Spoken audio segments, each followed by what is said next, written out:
Salut, c'est Trado, content de vous retrouver pour la mise à jour de l'analyse technique du CAC 40. Aujourd'hui, un signal a été délivré, un signal assez classique, un signal qui a un caractère prédictif de 83% sur le backtest que l'on a fait, qui fonctionne pour d'autres actifs tels que les cryptos ou les paires de devises. Mais on va commencer par le début et voilà où nous en sommes aujourd'hui après une séance très intéressante techniquement, puisque comme vous pouvez le voir, l'accélération haussière à laquelle on a assisté a permis de venir faire deux choses qui étaient attendues, c'est-à-dire classiques, c'est-à-dire encore que tous les analystes techniques pouvaient anticiper, à savoir un test de la résistance à 66, 64, 106, 40 ici, et également le comblement du gap dont on savait qu'il intéressait tous les traders. Pour ceux qui voulaient une excuse pour spéculer à la baisse, eh bien, l'occasion a été toute trouvée. Pour ceux qui cherchaient un objectif haussier après être rentré à la hausse, l'objectif était également facile à trouver. En tout cas, voilà, c'est fait. Et c'est d'autant plus intéressant qu'il y a un échec maintenant, puisque, comme vous pouvez le voir, malgré la progression de 0,4%, qui est quand même assez intéressante, eh bien, il faut bien comprendre qu'au meilleur de la séance, on était à plus 1,54 et on a perdu finalement l'essentiel du terrain qui a été conquis. Et ça, c'est un aveu d'échec. Ça veut dire clairement qu'on a une situation où les haussiers ont été débordés par les baissiers à un moment. Alors, ça ne veut pas dire pour autant, on le verra, que la hausse est terminée, mais en tout cas, il y a eu des dégagements sur ces niveaux. Comme on peut le constater également, le gap a été comblé au point près. Autrement dit, c'est vraiment du travail de traders, ça. Donc il faut se méfier. C'est comme si maintenant on pouvait baisser avec le sentiment du travail accompli. Donc à surveiller de près. En tout cas, je l'ai dit, le chandelier japonais du jour est assez médiocre, puisque on termine finalement dans la moitié basse. Autrement dit, la guerre psychologique a été perdue par les haussiers. Si on regarde les bougies Aiki-Nashi, étant donné que l'on tient compte de deux bougies, c'est un petit peu mieux, puisque vous pouvez le voir, on a une bougie qui est verte et puis surtout une bougie verte qui n'a pas de mèche basse. Donc c'est une bougie qui est résolument haussière, mais on va dire, et je le répète, c'est contrebalancé par la physionomie du chandelier classique, qui est plutôt pour le coup assez médiocre. On voit également qu'on est venu chercher un contact avec la résistance hebdomadaire des 66, 40, 68, 44. Je vous mets les données hebdomadaires pour que vous compreniez la falaise au pied de laquelle on se situe actuellement, à savoir cette zone qui s'est révélée intraitable depuis que la grande baisse a commencé. C'est pas la première fois que l'on échoue à ce niveau, regardez, ici, là, et ce qu'on peut envisager actuellement, c'est que ce soit un simple rebond technique dans une baisse engagée. On verra. De toute manière, on n'en sait rien, pas plus moi que vous, et tout ce qu'on peut, c'est construire des scénarios probabilistes et espérer que cela se réalise. Alors, comme je disais tout à l'heure, les choses sont en amélioration. La moyenne mobile à cette période, comme vous pouvez le voir, elle est ascendante, on est au-dessus, donc la tendance immédiate elle est haussière. La moyenne mobile à 20 périodes, elle est également, non, on est au-dessus et elle commence à s'aplatir, mais elle n'est pas encore montante. Donc la tendance générale, elle est neutre. La moyenne mobile à 50 jours, elle est ascendante en au-dessus, donc la tendance de fond est toujours haussière, de même que la tendance de long terme, puisqu'on est au-dessus de la M200. À noter un fait important, c'est que le super trend a joué son rôle de résistance dynamique ici, vous voyez. Et par contre, le SAR, lui, a été cassé à la hausse. Et on sait que lorsque le SAR est cassé à la hausse, eh bien, il y a plus de chances pour qu'on continue de monter au moins une fois. Il est rare que l'on ne clôture pas plus haut que la bougie de cassure du SAR. Clairement, il serait plus probable que l'on clôture à un moment au-dessus de 6696 plutôt que l'on recasse le SAR, mais cette fois-ci à la baisse. Enfin, c'est que des statistiques. Le PRT Bond, ça fait un moment que j'en ai pas parlé, mais c'est important parce que regardez, il rebascule aussi. Et vous le savez, voilà, le PRT Bond, ça fait pas le voyage pour rien généralement. C'est pas toujours vrai, mais c'est souvent vrai. Et là, on vient de le basculer en haussier. La dernière fois que c'est produit, c'était ici.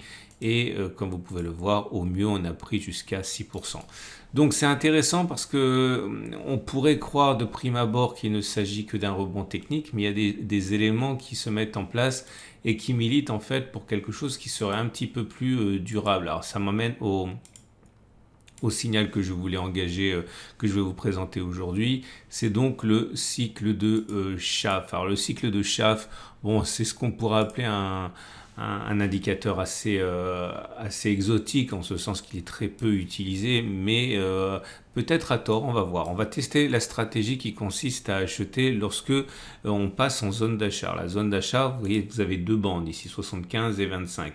Lorsque les cours passent au-dessus de 25, lorsque l'indicateur passe au-dessus de 25, c'est le signal d'achat. Lorsque l'indicateur passe en dessous de 75, c'est le signal de vente. En l'occurrence, ici, on a le signal d'achat.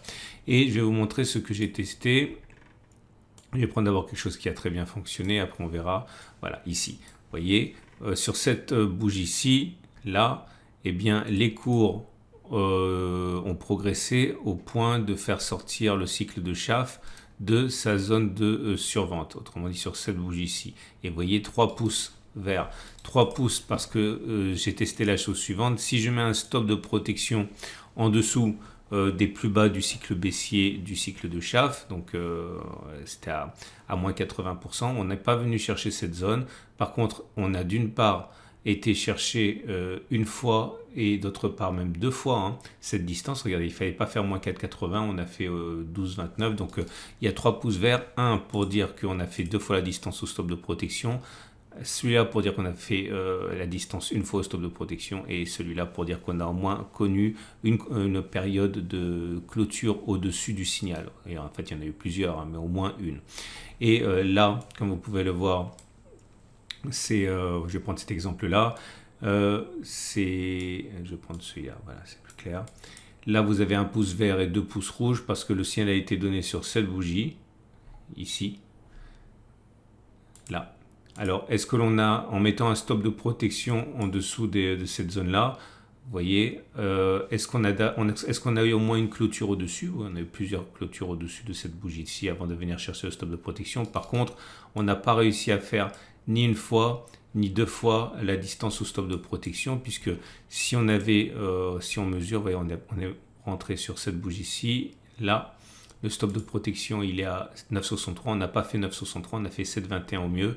Par contre, après, on est venu déclencher le stop de protection ici. Donc, c'est pour ça qu'il y a un pouce vert et deux pouces rouges, pour dire que oui, on a clôturé au-dessus, mais on n'a pas fait une fois ni deux fois la distance au stop de protection. Donc, voilà, je l'ai fait 30 fois, je fais défiler devant vous, et voilà les conclusions. Est-ce qu'à partir de maintenant, puisqu'on a eu le signal haussier, on peut espérer que l'on ait une clôture plus haut que la clôture du jour? Autrement dit, est-ce qu'on devrait clôturer plus haut que 6628 à un moment avant d'aller chercher un stop de protection, notre stop de protection à 6388? Oui.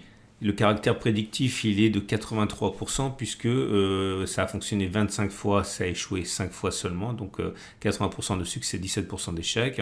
Est-ce qu'on peut envisager de viser 3,56 vers le haut en mettant un stop de protection à moins 3,56? Ça a fonctionné 15 fois et ça a échoué 15 fois, donc ça n'a aucun caractère prédictif, ça a une chance sur deux. Et si on avait risqué 1000 euros par trade, on aurait gagné 15 fois 1000, on aurait perdu 15 fois 1000, donc c'est pas rentable. Par contre, si on vise deux fois cette distance, donc si on vise 3,56 fois 2, ça veut dire 7,12, et en mettant un stop à 3,56, eh bien, on a raison 12 fois, on a tort 17 fois, j'ai pas calculé, ça vous donne 41% de succès. 41% de succès, autrement dit, il y a plus de chances de ne pas le faire que de le faire. Par contre, c'est rentable parce que si vous gagnez deux fois plus quand vous avez raison, 12 fois 2000, 24 000 et que vous perdez 17 fois 1000, 24 moins 17, ça fait 7000. Donc, c'est rentable. Autrement dit, pour faire les choses concrètement, à partir de maintenant, est-ce qu'il est plausible que l'on clôture plus haut que la clôture du jour? Oui. Mais si vous voulez gagner de l'argent, il vaut mieux viser deux fois l'objectif, la distance au stop de protection qu'une fois. Vous avez peu de chances de voir votre scénario se réaliser, mais les gains étant plus importants, ça reste quand même quelque chose qui est rentable. Donc, je rappelle quand même que tout ce que je viens de dire n'a aucune valeur scientifique, c'est simplement donné à titre illustratif. On ne peut pas tirer de conclusion avec 30 occurrences. Ah oui, j'ai oublié de dire quelque chose rapidement. Pourquoi ici il n'y a que 2 pouces? Parce que tout simplement, le signal a été donné sur cette bougie-ci Ok, donc on voit bien qu'on a, en mettant un stop de protection à moins 6,81, on a clôturé plus haut, donc c'est le premier pouce. On a fait au moins la distance au stop de protection, c'est le deuxième pouce. Par contre, on n'a pas fait encore 2 fois, mais on n'a pas non plus été invalidé. On n'est pas passé en dessous, donc c'est toujours en cours, hein. C'est pour ça qu'il n'y a que 2 pouces verts. Donc, revenons à notre CAC 40 et voilà ce qu'on peut dire pour les éléments d'Ishimoku. C'est mieux, on l'a dit, puisque vous avez toujours le nuage qui monte, donc la tendance de fond est haussière. Par contre, les cours se repositionnent au-dessus de la Tenkan qui monte, autrement dit la tendance immédiate devient haussière. Et les cours sont au-dessus de la Kijun, mais elle est plate, donc la tendance générale est neutre avec ballottage favorable au haussier. Donc maintenant, et pour terminer, les trades du jour. Alors avant de passer à ça, je vous rappelle, parce que bon, comme vous le savez, l'année a été très bonne pour les métaux précieux. Je vous laisse découvrir ici les performances comparées en 2022. L'or libellé en euros a pris 5,9%, l'argent libellé en euros a pris 9%, et ce pendant que le Dow Jones perdait 8,6%, le Nasdaq 33%, le CAC 49,5% et Bitcoin 64%. Bref, l'or a fait plus que résister. Certains disent que l'or justement et l'argent devraient surperformer dans le contexte maintenant que 1, il y a de l'inflation et 2, les taux d'intérêt devraient cesser de monter, ce qui pénalise traditionnellement l'or. Bref, si vous voulez passer à l'acte, eh bien sachez que j'ai un partenaire pour vous. Au coffre vous permet d'acheter de l'or et de l'argent et de soit vous le faire livrer, soit de le mettre en coffre en France, soit à l'étranger, en Suisse, etc. Vous pouvez également, moi j'ai un compte au coffre moi-même, et vous pouvez également vous procurer la Vera Cash. La Vera Cash, un produit formidable qui vous permet d'acheter de l'or et de l'argent et d'y adosser une carte Mastercard, tout ce qu'il y a de plus classique. Ça vous permet éventuellement, si l'or et l'argent montent, eh bien d'avoir plus d'argent à dépenser. Ça, c'est pour ceux qui ne veulent pas bloquer leur argent dans un coffre et qui veulent pouvoir l'utiliser éventuellement. Bref, vous pouvez vraiment considérer cette possibilité d'investir en or. On dit généralement, alors ça c'est pas un conseil, mais on dit généralement qu'il faudrait avoir entre 1 et 5% d'or minimum dans son portefeuille, dans son patrimoine. Bon, je vous laisse juger, mais en tout cas voilà, je voulais vous parler de mon partenaire et n'hésitez pas à cliquer sur les liens en dessous là pour visiter leurs produits. Ce sont des sponsors. Et on passe donc au trade du jour. Comme vous l'avez compris, eh bien, si vous êtes haussier, vous pouvez surfer sur la vague qu'on a décrite préalablement, par exemple. Donc, stop de protection 3,56 est visé. 3,56 x 2. Il faut bien comprendre que dans ce trade-là, vous avez plus de chances de louper que de gagner. Mais voilà, sur le long terme, en faisant les choses encore et encore et encore, c'est un pari qui pourrait s'avérer gagnant. Si vous voulez spéculer à la baisse, vous êtes vraiment bien pour entamer votre construction de position en mettant un stop de protection. Alors, pour se protéger, on peut le mettre à plus de 7%, puisqu'on sait qu'on on peut le mettre ici par exemple, enfin plus de 5% à 7012, comme ça on a vraiment toutes les chances d'avoir des blocages du CAC 40 avec des seuils psychologiques, des seuils graphiques, etc. Et puis parier sur le fait que finalement tout ceci est un beau rêve et qu'on va plonger.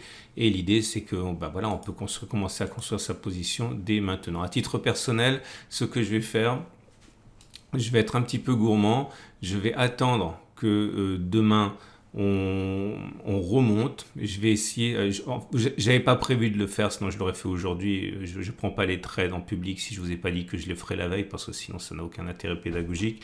Donc clairement, ce que je suis en train de vous dire, c'est que je vais rentrer une demi-position baissière dans la zone grise dès qu'on la touche, ok, où qu'elle soit.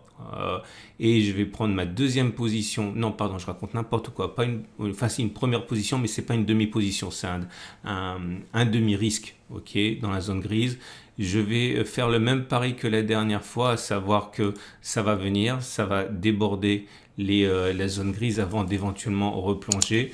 On verra à ce moment-là, mais vous l'aurez compris, Dès demain, je rentre une position, un demi-risque dans la zone grise que je renforcerai en haut de la zone grise si on y va. Voilà, stop de protection très large parce que si j'ai raison, on devrait toute manière baisser beaucoup et donc moi je peux me permettre un stop de protection très éloigné. Je vous souhaite une excellente journée. Je vous invite à considérer le visionnage de ma vidéo sur l'or justement pour ceux qui s'intéressent à ce produit et qui veulent investir progressivement et je vous dis à tout de suite pour d'autres vidéos.